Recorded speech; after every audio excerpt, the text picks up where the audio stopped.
between the ground and where the arch starts, but I'll just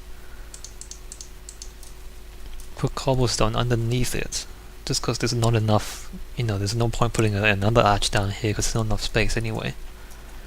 So there's a 1 block gap before the small arch starts, so 1 block gap there, and then that's where the arch starts, at that point. And we can do the same for this side. So the arch will start from the top of, that bit of cobblestone there. There's a tree in the way. Okay. Let's see, this one is 3, or 2, 3, 2, 2, 3, 2. So 2, 3, 2, 2, 3, and 2, and again we're at the middle here, so there's 1 module on that side, 1 module on the other side, and we're 1 block down from the top of the platform. So, like in one of my one of the videos in the previous set, someone asked, have you ever miscounted something and had to rebuild a lot of the stuff? But the thing with like this wall thing is, because all the modules are the same and they all have to line up, if you get one thing wrong, it's quite obvious, because then the next thing doesn't fit. And so every time you build a little bit of the module, you're basically checking that everything else is correct. So it's not like, if you, at most you might build a tower wrong, but if I manage to build a whole tower wrong and not notice, then once I start putting in the bridges in between, it won't fit, because the tower's in the wrong place. And like the arches, if I put the arch in the wrong place, then it won't line up with the platforms, so then it won't fit. So it's everything checks against everything else, so it's actually uncommon. Wow, sapling. It's actually very uncommon to mess up completely, because everything has to fit together. Anyway, let's get back to this.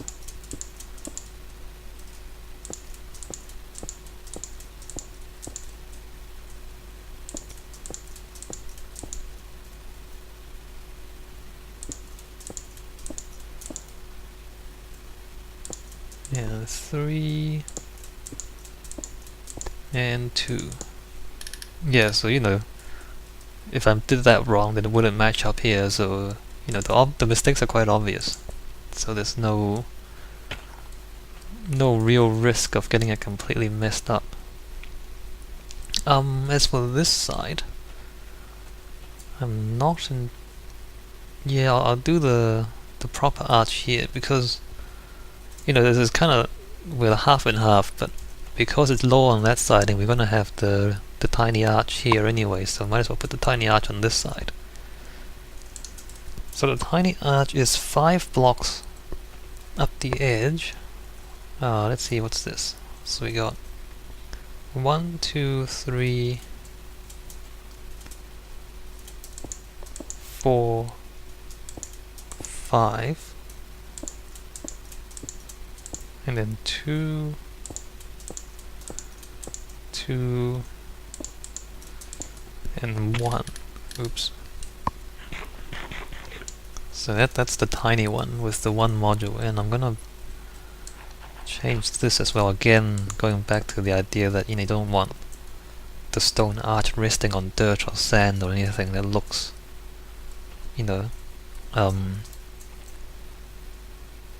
that doesn't look solid. Let's see, what do we want here? So we're on the same level. Okay, that's good. So it's 1, 2, and then 2 and 2 and 1. So with something this small, it's a lot easier because you can see where things are. Okay, that's a graphical glitch. That's actually a block. There we go. So that's on this side. Well, I'll put it on the other side as well, just so we can see what it looks like when it's slightly bigger. So, yep, okay, so there's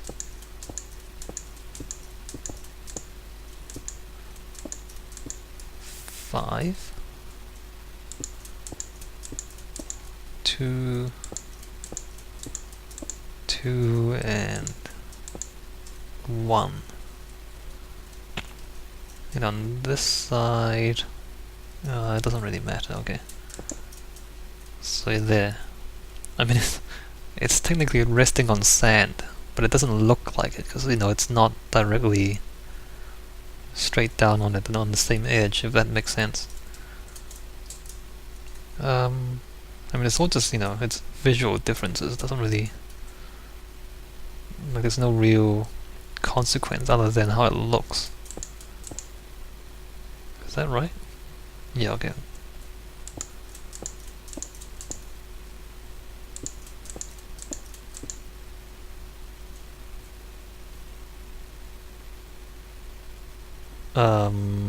That's wrong. See how... Yeah, I thought so. See how I messed that up, and immediately you can tell. Because things don't line up when you mess it up.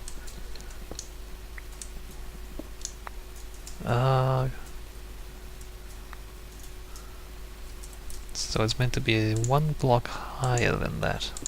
And we can just do that, maybe? Maybe? Yep.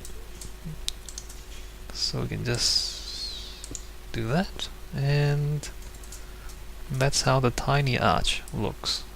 If you can see it, not really, but that's alright. What else is there to say? Nothing. I guess I'll start putting these arches off screen. There we go. So if you imagine, you know, that repeated again, and then this repeated all the way up, and then across, and then the tiny arches there, and then everything else. So yeah, a lot of repetition, which makes things easy in terms of design, or, you know, basically I'm not designing anything. But a little bit time consuming to build. Alright, I'll do that off screen. Alright, so I've been building a whole bunch of arches and I haven't recorded any of it because, well, it's just not very interesting. It's just me doing the same thing over and over again. I can't really show you, can I, from this angle? You can kind of see a bit of that stuff there. You see that's the medium-sized arches with the cobblestone in place already and all that. Anyway, I was just, you know, since I'm putting down so many blocks, I've been actually experimenting a little bit with mouse and keyboard techniques, and you might think, what am I talking about? Well, you know how in Minecraft if you just hold the mouse button, the right mouse button, will just continuously put blocks down like this? And especially with my microphone and all that, you can hear the mouse quite loudly apparently. So, you know, I used to do this. And you can hear me double clicking to place the 2 blocks down every single time, but I was trying this out, so what I can do is just... oh wait, I ran out of blocks. Is just hold the mouse down, and if I'm careful about where I point the mouse, you know, I don't have to click as much. I can just hold it down and move, and then at the same time as this, I can just jump up. Well, it sometimes only puts 1 down, but you can see how... let's see, 1, 2, 3. See, I'm only clicking once. Well, I'm clicking and holding, and it's putting down the blocks. See, if I miss, then I end up putting the blocks in the wrong place.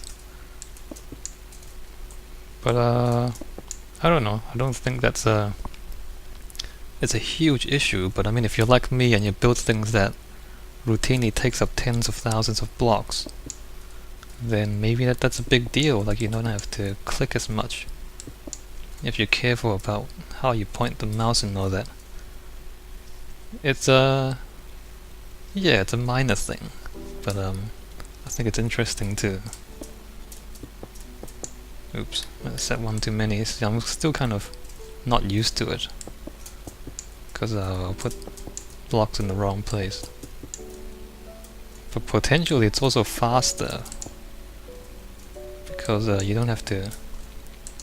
Well, especially jumping and putting down half blocks underneath you. Like, the jump has enough time for it to lay down both blocks in the single jump, if that makes sense. So it's potentially faster as well, if you know what you're doing, although I'm kind of doing this a little bit slowly because I'm talking and thinking at the same time. And also you have to pay attention to how many blocks are being laid down, because sometimes when you jump it will only put down one of these half blocks. Anyway, I don't know how many of you guys have paid too much attention to stuff like this.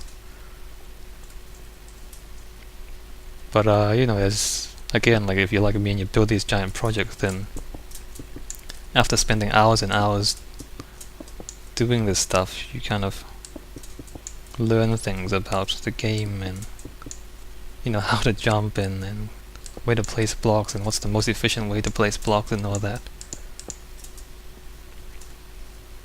I don't know if this is more efficient or... Yeah, well, I mean, at least I'm clicking less. Oops. And here, like, I'm exploiting the fact that you can't put any blocks right underneath you. So the fact that I'm standing here means that I can't keep putting blocks down when I'm standing on top of it. So it's useful when you're putting blocks kind of right underneath you like this. Whereas if you're putting blocks in other places, usually the problem with just holding the mouse down is that you put blocks down too quickly.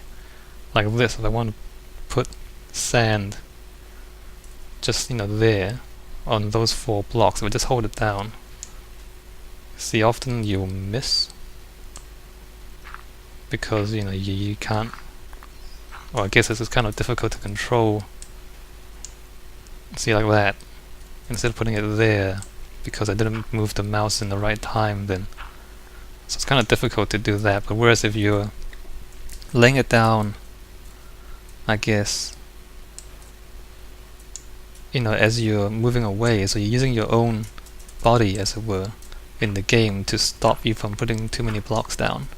So you want to lay a line, and if nothing's behind you, then you can do that. And it does it fairly efficiently, and you're using your own body to block the blocks from putting it in places where you don't want it. And then you have to set the angle properly as well of the mouse, because otherwise you start putting blocks on top of things. Like you notice how I was looking down at an angle about that steep, whereas if I'm not looking down as steep, I can do that, and then they'll end up putting blocks, you know, on top. So maybe this is too... like, maybe you're thinking, I can't believe this guy plays this game so much, he thinks about stuff like this, but yeah, well, I do, look at that, I build stuff like this, I do spend a lot of time in this game, you know?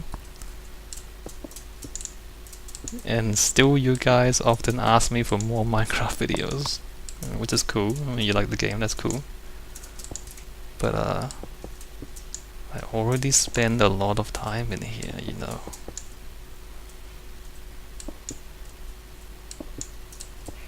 Anyway, this is the last arch, I think, or the last bit I have to use the slabs for. Well, that's not true, there's other stuff as well, but after I make these two, I can step back and get the cobblestone and do another bit. And when I do that, I can show you guys what I've done so far. And oops. And when I'm recording, I'm routinely... Did I just drop that into the water? Oh no, it's down there. I'm routinely getting like 1/3 of the frames that I usually get when I'm not recording. So I'm getting like 20 frames a second right now. I routinely get about 60 when I'm not recording, and so the frame lag actually interferes with building as well. Like, sometimes you put things in the wrong place just because the game lagged a little bit. I think I've said this before, but It's not a big deal right now because the frames are still pretty good. I also try some other things to reduce the lag as well. We'll see how it turns out. Although it's usually only apparent when I play the game for a long time. Apparently, I mean, if you want to look it up, you can limit the amount of memory that Minecraft uses by creating a shortcut to Java and then selecting like certain parameters. But what happens is if like Minecraft only needs about 256 megs of RAM to run, but Java will routinely allocate well over a gig. And when it uses a lot of RAM, and because of the windowed mode, and even the full screen mode of Minecraft isn't, that efficient, then the computer will start swapping the memory with disk, and then that will slow the game down a lot. Even if you have a lot of memory, like because Minecraft, well, first of all, by default it runs in a window, and even the full screen mode isn't, it doesn't exclude other things from running in the background. So the memory management, see, I'm not paying attention because I'm talking. Anyway, the memory management of Java isn't the best in the world, and so the game actually runs better if you give it less memory to play with, because it doesn't need that much anyway. Apparently that's what people say, so I'm trying that out. We'll see how it works out. Okay, let's jump off. And we can back away from it to show you what's been going on. So you can see there the big arch, the medium arch. So these